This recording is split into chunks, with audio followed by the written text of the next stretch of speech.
আমাদের পাশে থাকবেন এই আশাবাদ ব্যক্ত করে আজকে আমরা দীর্ঘদিন যাবৎ বিবেকানন্দ হাই স্কুল অ্যান্ড কলেজে আমরা শিক্ষকরা নির্যাতিত এবং নিপীড়িত, এবং বিবেকানন্দ হাই স্কুল অ্যান্ড কলেজকে দুই একজন মানুষ যাদের কথা আপনারা জানেন তারা শোষণ করে চলছে।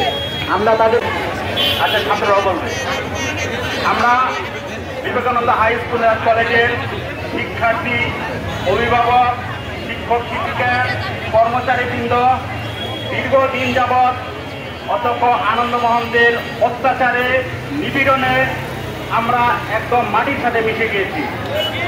শুধু এতটুকু নয়, তিনি বিভিন্ন রাজনৈতিক আস্থা হিসেবে এই প্রতিষ্ঠানকে হুজুরদের সাক্ষী আছে। আনন্দের ভাইয়ের হুজুর আমার বাসায় ছিল, আনন্দের ভাইয়ের জন্য আনন্দ আমার বুকের মধ্যে আমার হাত ফলক, আনন্দ আমার বুকের মধ্যে 3টা থাপড় দিচ্ছেন মানুষ বিরাট ব্যাট ঠিক কেউ আমি রিয়াল জানিয়ে গেছিলাম পুরবান দিকা ডিস্ট্রিক্ট মন্ত্রীদের হুজুর আছে।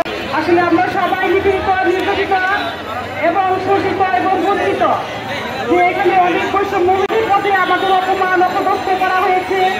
আমরা চাই সত্যকে সত্য বলতে, মিথ্যাকে মিথ্যা বলতে, অন্যায়কে ঘৃণা করতে।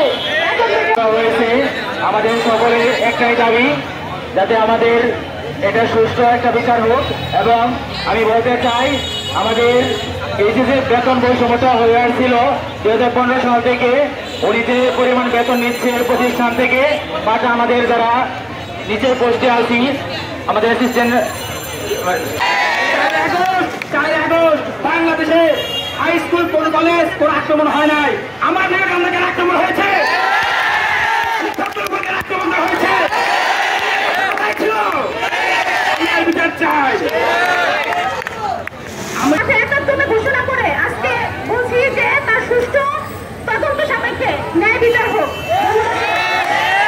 ধন্যবাদ।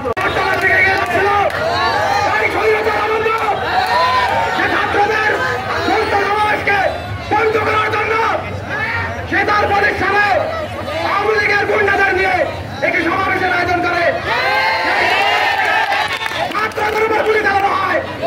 সেই আন্দোলনে আমরা ছিলাম, সেইগুলি আমাদের লাগতে পারত, সেই আমাদের সেই ড্রাইভারকে নিত।